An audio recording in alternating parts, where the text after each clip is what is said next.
Good afternoon and thanks for joining us. I'm Jurnee Taylor. Here's a look at what we're following today. If you thought the crypto craze was behind us, think again. In fact, it's looking to take over parts of Arkansas, but cities are pushing back against the trend. More on that in a few minutes. Plus, today would have been Emmitt Till's 82nd birthday. Now the Biden administration is using the day to honor his legacy with several memorial sites. A closer look at the National Monument at 12:08. And it's a terrible trend. More than 235,000 people die every year from drowning. We're sharing simple ways to keep everyone safe just a little later. But today is Tuesday, and I have my good friend, meteorologist Corrales Ortiz here standing in for meteorologist Nathan Scott. It is Tuesday, and I wish we could have put a pause on the actual weekend because it was so cool, and now it's hot, very hot. Do we have Corrales Ortiz here with us? Hey, good afternoon. I mean, yeah, I agree. I wish we had put a pause on the nicer weather that we saw over the weekend. Unfortunately, I wish we could just fast forward to the end of summer because honestly, we're just going to see the return of that intense heat that we saw last week.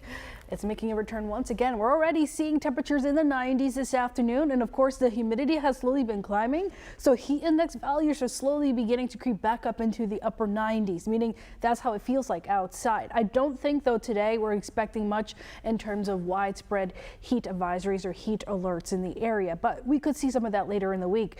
A beautiful day out there, mostly sunny skies. As you can see, there's a little stray shower to a little bit of a sprinkle in parts of north central Arkansas. That's as much as rain as we're expecting to get for much of the day and really for the upcoming week with a dry weather pattern overall.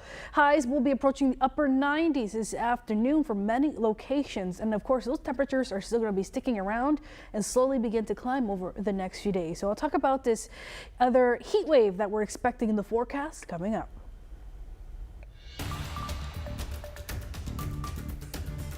Well, happening right now, arguments are underway in a federal lawsuit against a controversial library law.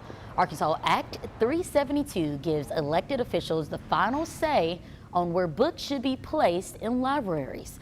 The Central Arkansas Library System and more than a dozen others are challenging the new law. They say the act infringes on First Amendment rights. The defendants say it protects kids from seeing things they shouldn't.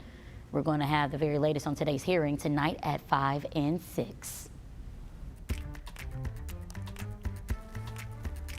And new at noon, the White County Sheriff's Office announced an arrest in a double homicide from May.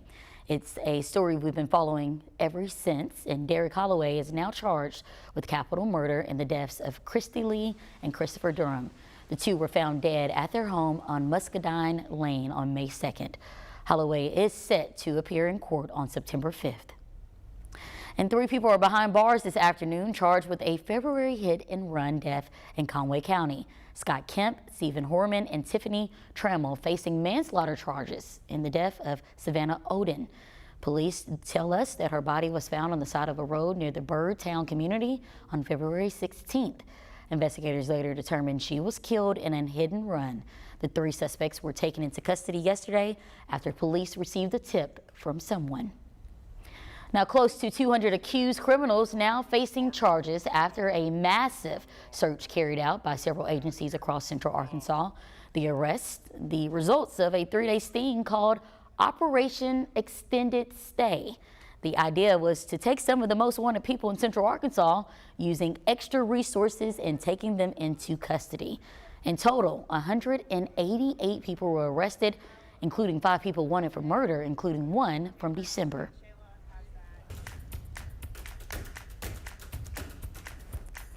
Crypto mining is taking over city board meetings across the state as companies try to bring the trend to Arkansas. Right now, Conway is talking about whether or not to allow them there, and Batesville is holding a similar meeting later tonight. Now, both of those meetings happening less than 24 hours after the city of Benton passed an ordinance against crypto mining. Sarah Hobakowitz was at that meeting and spoke with an expert about the growing trend. As the data mining industry grows, so do their restrictions. Monday, the Benton City Council adding their own noise ordinance on any future centers. It's our job to do everything we can to get in front of it to protect people before it actually becomes a problem. The machines can be loud, so loud that last month the Valonia City Board got a standing ovation when they revoked the permit for a crypto mine in their town. Benton trying to avoid a similar fate. To an extent, people are saying, I don't know why we let this happen.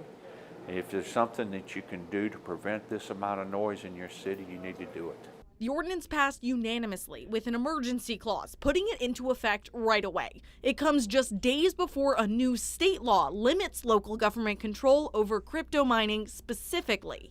The basic language of the law is essentially don't discriminate against this industry by virtue of it being a new industry that is unknown. Tom Hartford has advised on ordinances like Benton's with the Arkansas Blockchain Council, pushing for crypto success while considering a town's needs. There's nothing in the law that says we're going to cram crypto mines down a town's throat that doesn't want to have a crypto mine. But he says there are some positives that come for cities with crypto. Projected sales tax revenue that would come from one medium-sized crypto mine to that community would be enough to, in a few years, meet that debt and then subsequent years surpass it. Still, Mayor Farmer believes right now there's no place for it in Benton. The noise carries. Our city limits don't have any territory that there's not any residents that are not within a half a mile. You got to protect everyone in the city, not just some.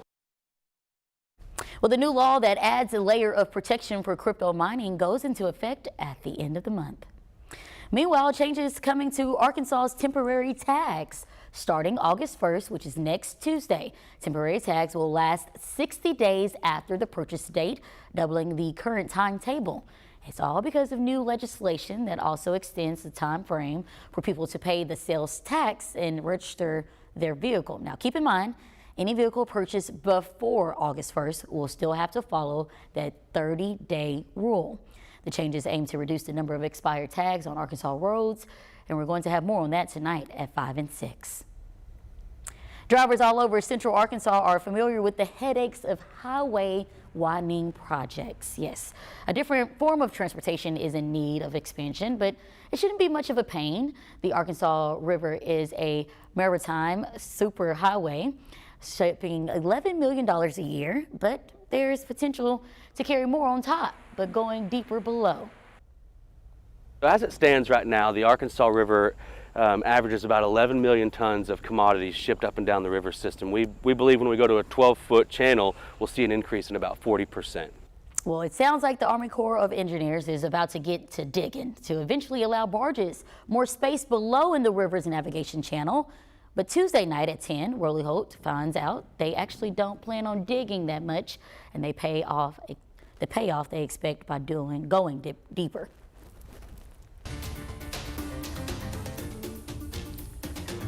Well, today would have been Emmitt Till's 82nd birthday, and the Biden administration is honoring his legacy with 3 memorial sites. 3 sites will be part of a national monument, the first of its kind, recognizing both racial violence and legal injustice. Elise Preston has more on this major moment. The memory of 14-year-old Emmett Till is imprinted on the banks of the Tallahatchie River. This landscape holds memory of one of the most painful moments in American history. Reverend Wheeler Parker Jr. has not forgotten the summer of 1955 when he traveled with his cousin Emmett from Chicago to visit relatives. Was he excited to go to Mississippi? Was this his first time? First they told me he couldn't go. And that didn't sit well at all. The cousins went to the grocery store owned by Roy and Carolyn Bryant. Miss Bryant comes out. And when she comes out, he whistles. So as soon as he whistled, you knew? We took off. We had to realize what it was like to hear that. This black boy whistled a white woman, 1955 in Mississippi. That's a death sentence. Days later, armed, Roy Bryant and his brother, J.W. Milam, roused the family at their home. They came to take him, and that's what they did.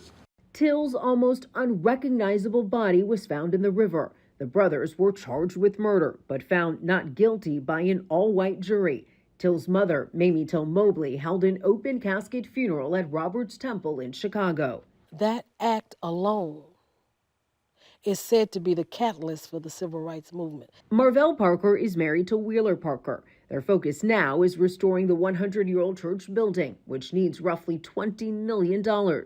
Back in Mississippi, the Tallahatchie County Courthouse, where the trial was held, is restored to what it looked like in 1955. There was a battle here.